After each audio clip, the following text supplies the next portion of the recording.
Hello दोस्तों, इस video में हम CSIR नेट जून जुलाई 2024 का एक प्रॉब्लम सॉल्व करने जा रहे हैं। ये पार्ट बी का प्रॉब्लम है जो यूजुअली डिपेंड कर रहा है अप्लाइड मैथमेटिक्स के वोल्टेरा इंटीग्रल इक्वेशन टॉपिक पर। बहुत ही ट्रिकी प्रॉब्लम है। Out of 5 star difficulty level इसका आप कर सकते हैं कि 2 to 3 आप कर सकते हैं। यानी थोड़ा सा जो मैथमेटिकल जो पोर्शन रहता है, अप्लाइड पार्ट का जो प्रॉब्लम रहता है, थोड़ा सा कैलकुलेशन उसमें करना पड़ता है, लेकिन कुछ क्वेश्चन आसान रहते हैं। ये भी ठीक ठाक लेवल का है, आप चाहें तो कर सकते हैं। हमें इसे सॉल्व करने के लिए लेबनीज़ रूल की ज़रूरत पड़ेगी, जो हमें हेल्प करता है differentiation under the integral sign.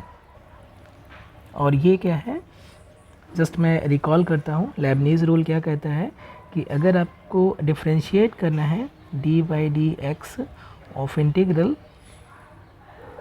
You x to b x f x t d t है,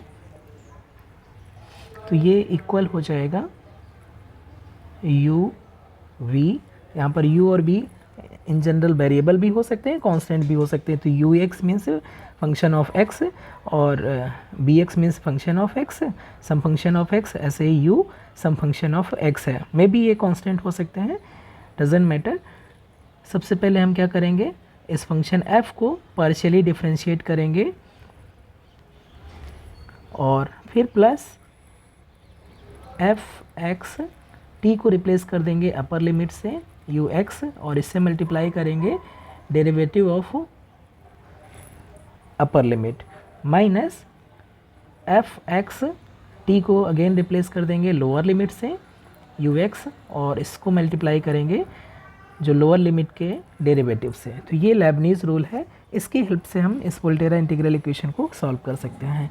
तो फर्स्ट ऑफ ऑल ये इक्वेशन हम फर्स्ट मान लेते हैं। अब इसको हम डिफ्रेंशिएट करेंगे विद रिस्पेक्ट टू टी, क्योंकि यहाँ पर जो वेरिएबल है वो टी है, तो टी के रिस्पेक्ट में हम डिफ्रेंशिएट करेंगे बोथ साइड में।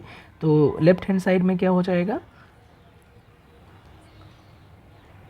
इम्प्लाई करेगा 0 टू टी, टी के रिस्पेक्ट में डिफ्रेंशिएट करेंगे तो ये फर्स्ट टर्म 0 हो गया। यहाँ से साइन टी माइनस टाउ को डिफ्रेंशिएट करेंगे तो कॉस टी माइनस टाउ हो जाएगा, और u tau d tau equal to cos t हो जाएगा। ओके, इसको हम इक्वेशन नंबर 2 मान लेते। सॉरी, इसमें और भी टर्म आएंगे। ये फर्स्ट टर्म हो गया, जब हम ये फर्स्ट टर्म के करस्पॉन्डिंग हो गया। फिर अगेन क्या होगा, यहाँ पर जो एफ है ये पूरा का पूरा है। अब यहाँ पर टाउ की जगह पे हमें अपर लिमिट यानी टी रिप्लेस करना होगा। तो जब यहाँ पर टाउ को टी से रिप्लेस करेंगे तो साइन टी माइनस टी हो जाएगा, जो कि 0 हो जाएगा। इसलिए आ जाएगा फिर प्लस 1/2 यू टी, और टी को डिफ्रेंशिएट करेंगे तो 1 हो जाएगा। फिर लोअर लिमिट में आएंगे तो टाउ को 0 से रिप्लेस करेंगे तो 1/2 और plus sign t U T हो जाएगा। लेकिन फिर again derivative of lower limit है, लोअर लिमिट को डिफ्रेंशिएट करेंगे तो 0 आ जाएगा। तो ये पूरा का पूरा टर्म 0 हो जाएगा। और राइट हैंड साइड में आएगा साइन टी को डिफ्रेंशिएट करेंगे तो कॉस टी हो जाएगा। ओके, तो हम ये जो टर्म 0 हो गया है उसको हम हटा ही देते हैं यहाँ से सिंप्लिसिटी के लिए। ये हो जाएगा कॉस टी। इसको हम इक्वेशन नंबर 2 ले लें। तो यहाँ पर अगर हम निकालना चाहें t इक्वल टू 0 सब्सटीट्यूट करिए। देखिए t इक्वल टू 0 सब्सटीट्यूट कर सकते हैं तो क्या मिलेगा, t इक्वल टू 0 सब्सटीट्यूट करेंगे तो यहाँ पर अपर लिमिट भी इंटीग्रल की 0 हो जाएगी। तो ये टर्म फर्स्ट टर्म ये क्या हो जाएगा, 0 हो जाएगा। और यहाँ से सिर्फ हमें मिलेगा half u0 equal to cos 0, यानी कि u0 क्या मिल जाएगा, 2 के बराबर हो जाएगा। तो हमें एक इनिशियल वैल्यू मिल गई कि जो u0 है वो 2 के बराबर है। ओके, अगेन इक्वेशन नंबर 2 को फिर से हम डिफ्रेंशिएट करेंगे, तो 2 को अगेन डिफ्रेंशिएट करेंगे यूजिंग लेबनीज़ रूल। तो यहाँ पर क्या हो जाएगा, 0 टू t इंटीग्रेट करेंगे, अगेन t के रिस्पेक्ट में डिफ्रेंशिएट करेंगे, तो यहाँ पर आ जाएगा माइनस, कॉस को डिफ्रेंशिएट करेंगे तो minus sine t minus tau u tau d tau plus upper limit रखेंगे, कॉस t माइनस t हो जाएगा यानी कि 1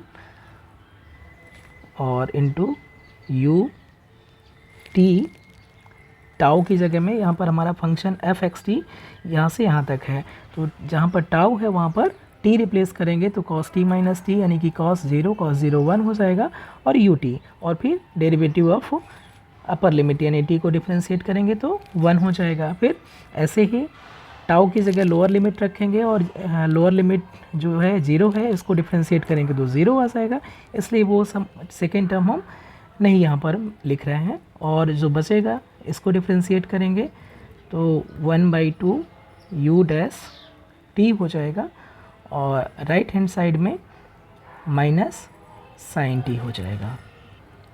अब ये साइन t की वैल्यू हम ओरिजिनल इक्वेशन से यहाँ से रख सकते हैं, यहाँ से साइन t की वैल्यू हमें मालूम है, तो ये कितना हो जाएगा, साइन t को लेफ्ट हैंड साइड लाएंगे तो ये कितना हो जाएगा, प्लस साइन t बराबर 0 हो जाएगा। अब साइन t की वैल्यू हम यहाँ से इक्वेशन नंबर फर्स्ट से सब्स्टिट्यूट कर सकते हैं, तो ये कितना हो जाएगा, ये हो जाएगा minus 0 to t sine t minus tau u tau d tau और plus U T plus half u dash t और प्लस साइन t की वैल्यू, साइन t की वैल्यू क्या है, plus 0 to t 1/2 plus sine t minus tau u tau d tau equal to 0। अब देखिए यहाँ पर ये जो फर्स्ट टर्म है ये नेगेटिव साइन के साथ में है और यहाँ पर sine t u tau positive sine के साथ में, तो ये टर्म यहाँ से कैंसिल हो जाएगा और नेक्स्ट स्टेप में हमें क्या मिलेगा, हमें सिर्फ मिलेगा u T plus half u dash t और यहाँ से क्या बचेगा, plus 0 to t 1/2 u tau d tau equal to 0। Again यहाँ पर t इक्वल टू 0 रखें, ये इक्वेशन हम थर्ड ले लें, तो t इक्वल टू 0 रखेंगे तो यहाँ पर u 0 आ जाएगा प्लस हाफ u डैश 0 और प्लस 0 हो जाएगा, ये टर्म अपर लिमिट भी लोअर लिमिट भी दोनों 0 हो जाएगा, तो ये इंटीग्रल की वैल्यू 0 हो जाएगी इक्वल टू 0।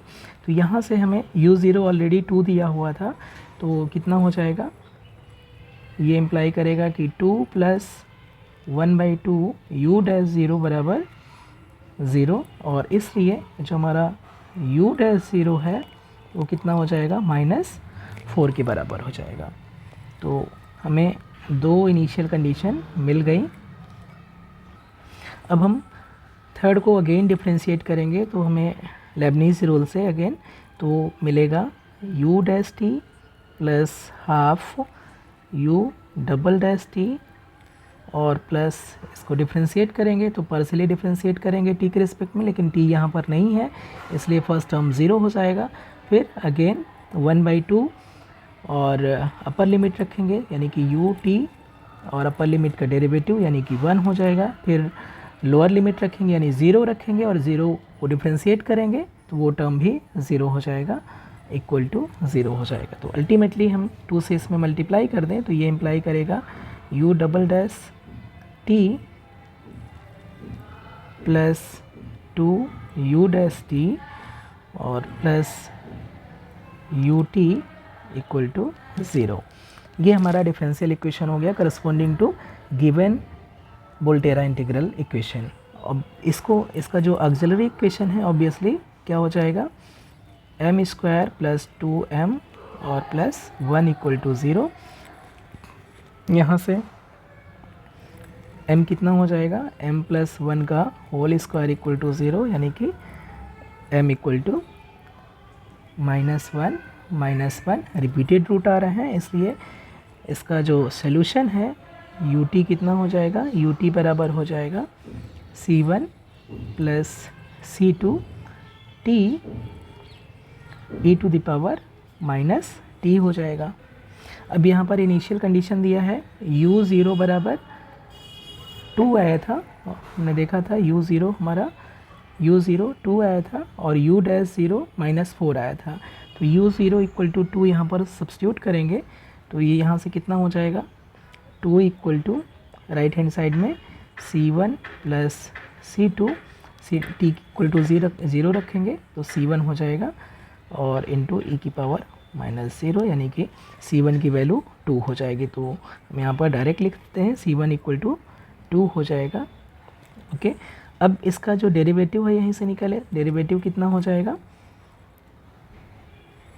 फर्स्ट फंक्शन हमारा, इसको डिफ्रेंशिएट करें या first function 2c2t into second का डेरिवेटिव यानी कि -e⁻−t और plus second function into first का डेरिवेटिव यानी कि c2 हो जाएगा। अब यहाँ से हम देख सकते हैं कि इसलिए u'0 कितना दिया है, ये -4 के बराबर दिया है और राइट हैंड साइड में हम वैल्यू सब्स्टिट्यूट करेंगे तो ये कितना हो जाएगा, ये हो जाएगा -2 प्लस c2 की वैल्यू, यहाँ पर t की वैल्यू 0 रखेंगे तो ये टर्म 0 हो जाएगा और यहाँ पर t इक्वल टू 0 रखेंगे तो -1 यहाँ पर साइन आ जाएगा और प्लस c2, यहाँ से हमें c2 की वैल्यू मिल जाएगी और c2 की वैल्यू कितना हो जाएगी, दिस इम्प्लाइज c2 बराबर -2, c1 हमारा 2 आया है और c2 -2 आया है, इसलिए जो ut है ये कितना हो जाएगा 2 - 2t e⁻−t, ये हमारा सॉल्यूशन आ गया है। ओके, अब ये सॉल्यूशन आ गया है। अब हमें क्या निकालना है वैल्यू, अब प्रॉब्लम पे आते हैं, u1 की वैल्यू निकालना है। तो u1 की वैल्यू कितना हो जाएगा, u1 बराबर हो जाएगा 2 - 2 e⁻−1 यानी कि 0 हो जाएगा, इसलिए हमारा ऑप्शन नंबर फर्स्ट करेक्ट हो जाएगा। Thank you so much.